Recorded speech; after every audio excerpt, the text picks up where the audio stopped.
Awakened 1-4. Pride. Author Fafu.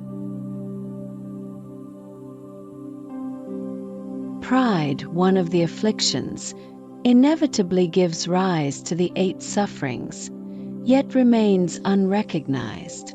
For instance, due to pride, one disrespects others. Always feeling superior, they flaunt themselves. The blessings, wisdom, abilities, and even all the good people and deeds that could have been cultivated within oneself are instead rejected.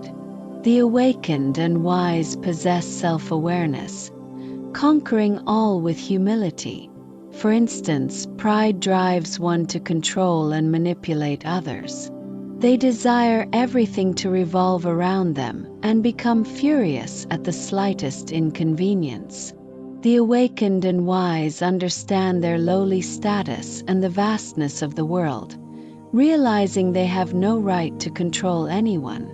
For instance, pride leads to suppression. One refuses to acknowledge or allow others to surpass them, deliberately seeking fault and making veiled attacks. The awakened and wise desire the elevation of others, knowing that only then can they ascend higher themselves. For instance, pride often manifests as a desire to be the center of attention, disregarding context and social hierarchy.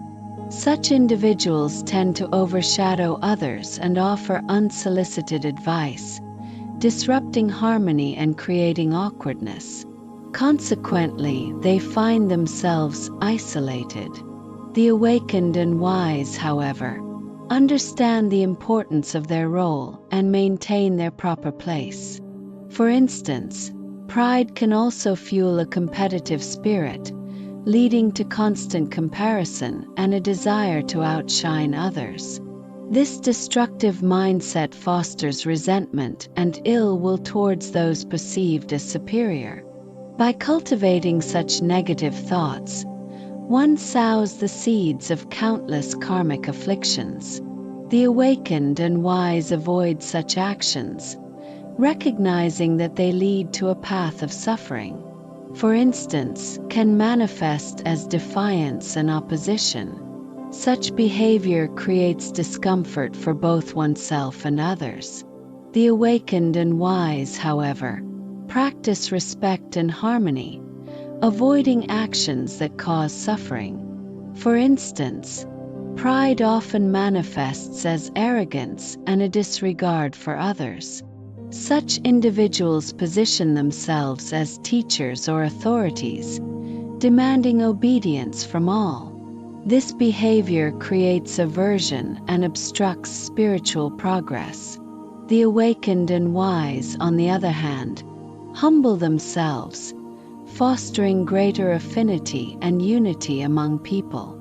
For instance, pride often manifests as stubbornness, with individuals refusing to yield to others.